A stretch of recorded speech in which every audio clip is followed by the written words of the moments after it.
এবার তারেক রহমান মুখ খুললেন সেই ব্যবসায়ী হত্যার বিষয়ে। তিনি কি জানালেন সব কিছু এই ভিডিওতে আমি দেখাইতেছি, আপনারা দেখুন ভিডিওটি। তারেক রহমান কি বললেন, যে এখানে কি প্রশাসনের হাত রয়েছে কি না, তাদেরকে কেন গ্রেপ্তার করা হলো না এখন পর্যন্ত।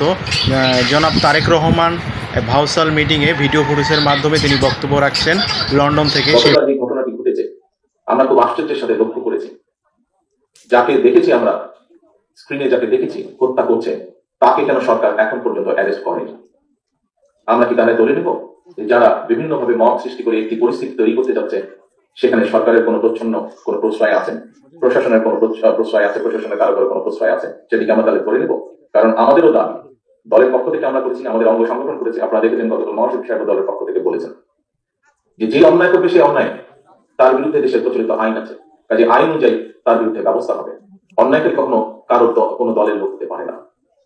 কাজে এই আপনার যে প্রশ্ন, এই প্রশ্ন আমাদের, এই প্রশ্ন অন্তর্বর্তীকালীন সরকারের কাছে আমাদের। বাংলাদেশ জাতীয়তাবাদী দল বিএনপি আজকে থেকে 3 মাস আগে জুলাই সনদের ব্যাপারে আমাদের কি বক্তব্য, আমাদের কি অবস্থান, সকল কিছু ব্যাখ্যা করে লিখিতভাবে আমরা অন্তর্বর্তীকালীন সরকারের কাছে উপস্থাপন করেছি। আজকে থেকে 3 মাস আগে। আমরা একটি রাজনৈতিক দল, এই মুহূর্তে আমরা দেশ পরিচালনার দায়িত্বে নেই। রাজনৈতিক দল হিসেবে আমাদের কাছে 3 মাস আগে যখন সরকার চেয়েছে, বর্তমান সরকার আমরা তাদের কাছে দিয়ে দিয়েছি, পরিষ্কারভাবে লিখিতভাবে উপস্থাপন করে দিয়ে দিয়েছে আমাদের মতামত, আমাদের বক্তব্য, আমরা কি বলতে চাই, কি বোঝাতে চাই। এই সম্পূর্ণ বিষয়টি এখন সম্পূর্ণভাবে বর্তমান অন্তর্বর্তীকালীন সরকারের কাছে। রাজনৈতিক অবস্থান থেকে আমরা হয়তো বা এভাবে জিনিসটাকে দেখব, যখন আমরা দেখছি যে কোনো কিছু বা কোনো আইডিয়াকে ফ্লোট করার চেষ্টা করা হচ্ছে অথবা কোনো কিছুকে লুকানোর চেষ্টা করা হচ্ছে, তখনই আমরা খেয়াল করছি কিছু নন ইস্যুকে ইস্যু তৈরি করে একটি বিভ্রান্তির চেষ্টা করা হচ্ছে। আপনাদের সকলের সামনে এবং আপনাদের মাধ্যমে পুরো দেশবাসীর সামনে পরিষ্কারভাবে আমি বলতে চাই, দেশটি কোনো কারো একক না, কোনো রাজনৈতিক কোনো একক দলের না, দেশটি সমগ্র বাংলাদেশের মানুষের, 20 কোটি বাংলাদেশের মানুষের দেশ এই বাংলাদেশ।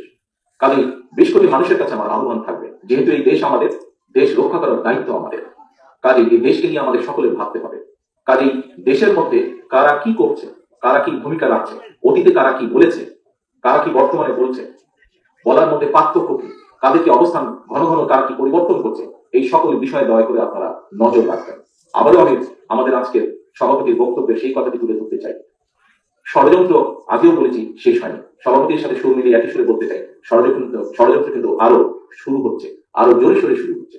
কাজেই এই দেশের মানুষ যেমন 71 সালে স্বাধীন করেছে এই দেশ, এই দেশের মানুষ যেমন বিভিন্ন সময় তাদের নিজেদের অধিকারের রক্ষায় সোচ্চার হয়েছে, 90-তে সোচ্চার হয়েছে, 24-এ সোচ্চার হয়েছে। আপনাদের সকলের কাছে আহ্বান থাকবে, আবারও আপনাদেরকে সোচ্চার এবং সচেতন হতে হবে। কারা কিভাবে ষড়যন্ত্র করছে, কারা কিভাবে বিভিন্ন কথা বিভিন্ন সময় করছে, এবং ক্ষণে ক্ষণে অবস্থান পরিবর্তন বিষয়ে আপনাদেরকে সচেতন থাকতে হবে। সনদের কথা আবার যদি বলতে হয়, আবারও আমি বলবো, আমাদের দলের অবস্থান থেকে আমরা 3 মাস আগে সম্পূর্ণভাবে লিখিতভাবে পরিষ্কারভাবে জানিয়ে দিয়েছি আমরা কি বলতে চাই, কি বলতে চাই। কাজে সম্পূর্ণ দায়িত্ব এখন অন্তর্বর্তীকালীন সরকারের। তারা কতটুকু কি করবে না করবে, তাদেরকে নিয়ে কি করবে না করবে, সেটি তাদের ব্যাপার। এখানে আমাদের আর কোনো কিছু বলার নেই, বক্তব্য নেই। আমরা তো উপস্থাপন করেই দিয়েছি। আমরা যদি দেশ পরিচালনার দায়িত্বে থাকতাম, অবশ্যই আমরা প্রশাসনকে কঠোরভাবে সকল কিছু পরিচালনার নির্দেশ দিতাম, কিন্তু আমরা এই মুহূর্তে দেশ পরিচালনার দায়িত্বে নেই। কাজেই আপনারা নিজেরই অনেকে বক্তব্য বলেছেন, প্রশাসনের মধ্যে এখনো বিগত স্বৈরাচারের ভূত লুকিয়ে আছে। যেহেতু প্রশাসনের মধ্যে বিভিন্ন জায়গায় এখনো বিগত স্বৈরাচারের ভূত লুকিয়ে আছে, কাজেই সেই ভূত এবং বর্তমানে নতুন কোনো ভূত যদি থাকে, তারা কি ষড়যন্ত্র করছে, সেই ষড়যন্ত্র সম্পর্কে সচেতন সবাইকে হতে হবে।